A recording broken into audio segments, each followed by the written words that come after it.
Hello, my name is Prakruth Adari. I'm a PhD student at Stony Brook University, where I primarily work with Dr. Anne van der Linden on understanding some of the systematics for the Variable Observatory. I also work a little bit with Dr. Andres Slosar, so I'm going to tell you about some of the work I did with him on detecting parity violations in the SDSS DR16 Lyman-α data. We'll start by talking about parity violations, then go discuss some of the details of Lyman-α spectra, and the real meat and potatoes will be talking about the covariances and the results. So, what is parity and what are parity violations? Parity is one of the main symmetries in physics, along with charge and time. T.D. Lee and C.N. Yang provided a theoretical framework that produced parity violations that Qiansheng Wu eventually measured in the weak interaction. On the cosmological scale, we're hoping parity violating physics in the early universe would leave a signature that we can observe in a large-scale structure in the late universe. It's also possible it could be through much more exotic physics, that like modified gravity, or just some other cool physics like multi-field inflation, cosmic strings, reheat. Parity violations are not from the standard lambda CDM model, and any measurement of that would be extremely exciting. We can learn about dark matter, dark energy, the universe on a whole. The way we study things is using correlation functions. So in an isotropic universe, we need 4 points to detect parity violations, because 2 and 3 produce lines and triangles where the parity operator is equivalent to rotation. On the right, I have some diagrams showing this, where you have your tetrahedron. Where you draw a pyramid, you have R1, R2, and R3. On the left side, R1, R2, and R3 are increasing clockwise. You apply the parity violation, parity operator, it flips, it's now counterclockwise. What we know is that with our parameterization of the 4-point function, we have even and odd modes, and the odd mode should be exactly 0 for parity conserving universe. Why are we looking at Lyman-α? Lyman-α data is extremely exciting because it spans a large redshift range. The quasars begin from 2 to 4 redshift. So it has a large volume, which means it probes a large number of linear modes like the CMB does. Since it's also, below z equals 10, it's similar to galaxy surveys. So this exists in the in between of CMB and galaxy surveys and has kind of the benefits of both. One last thing is that this offers a completely different set of systematics compared to CMB and galaxy surveys, which allows us to really make sure that we have a real signature and not something in our instrument. The Lyman-α spectra we're using is the SDSS DR16 EBOS spectra. These spectra have already been wavelength calibrated and continuum fitted. So just in the value-added catalog, we have the flux fluctuations, delta F, and the weights associated. In total, we have 200,000 line of sights, and we use all the points along those line of sights, so we have a total of 30 million points. We make very modest data cuts, requiring that the total fluctuation be less than 5, and the weight be greater than 0.1. This is primarily to remove the noisiest data, and we are still in the tens of millions range.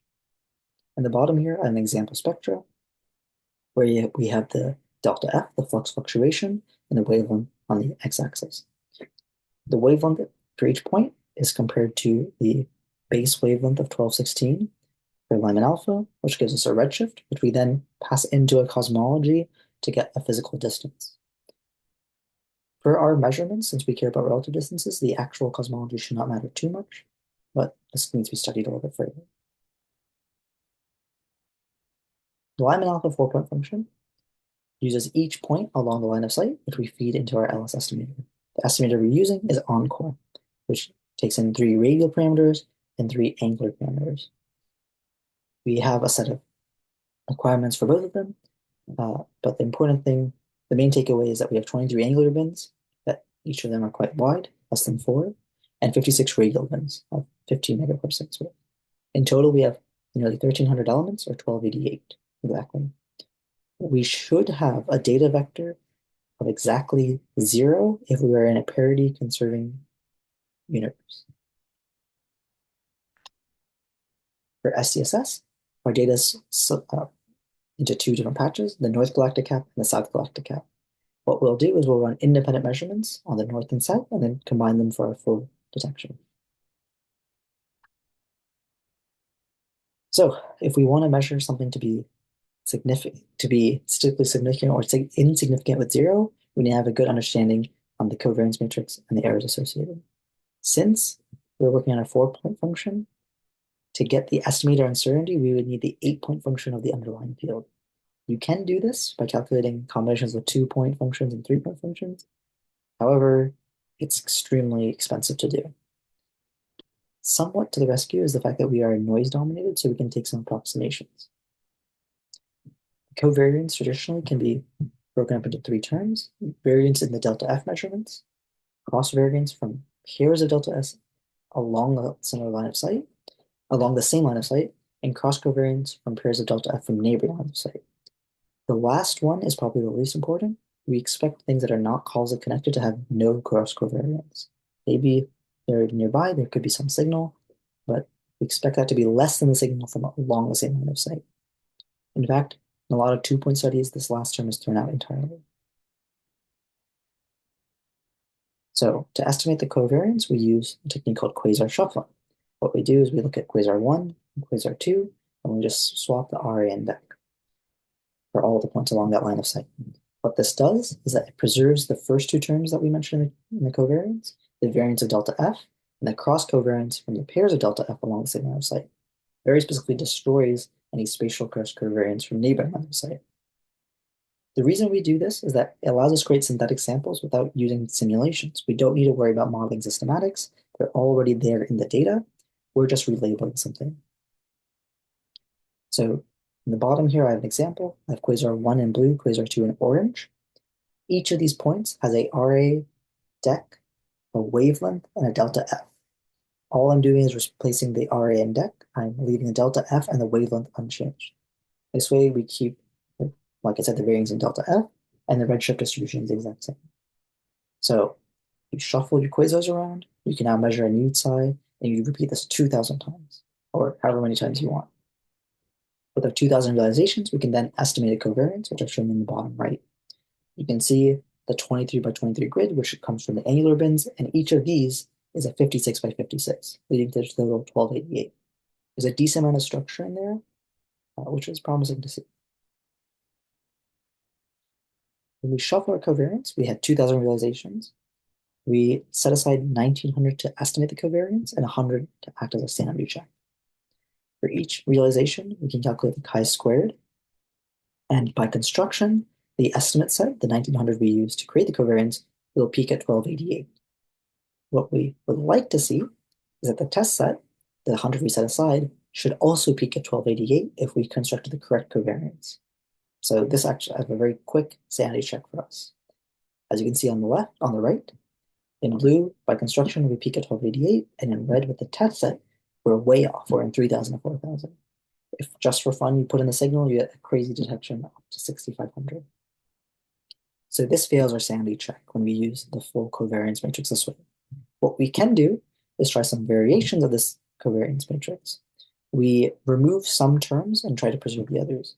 We try to preserve as many as we can by having the same and neighboring radial bins.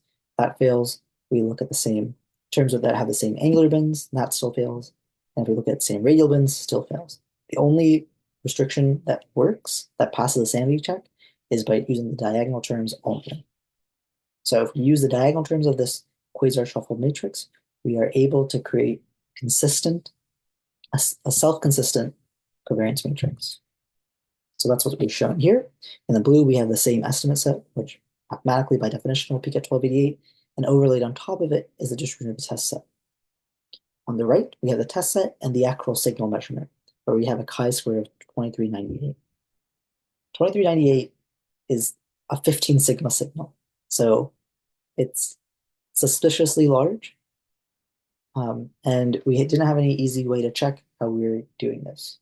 So we had to repeat the entire process on DR11 mocks. DR11 was made for SDSS 3, a different instrument, a different survey, but it gives us a set of mock spectra to test out our pipeline.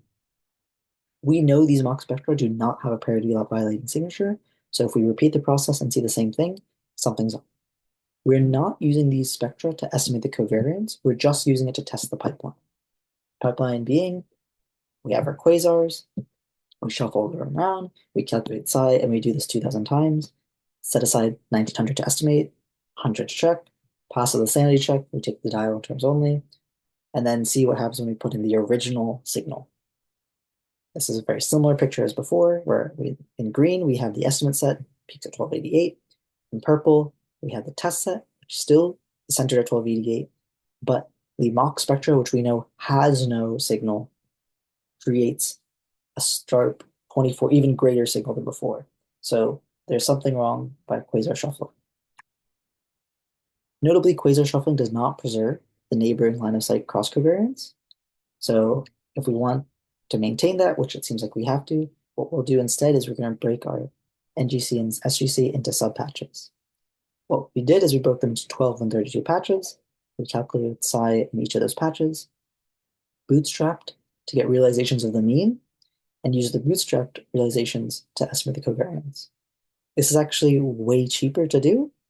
We're only running on order of 10 times versus 2,000 estimators. So it's a lot easier to do it and get a covariance matrix.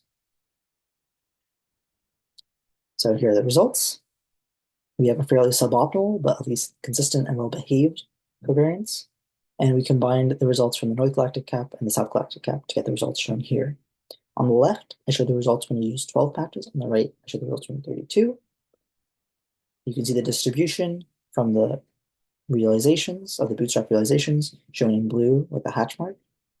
And then with the full signal shown in black, and then using the mean of the patch subpatches is shown in dashed lines.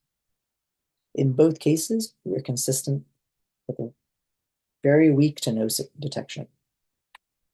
So, in summary, like I said, we are consistent with no parity violation signature. As a byproduct, this is some of the first use of 3D polyspectra with Lyman-α data. And it's possible that a optimal covariance matrix might be able to find some signal.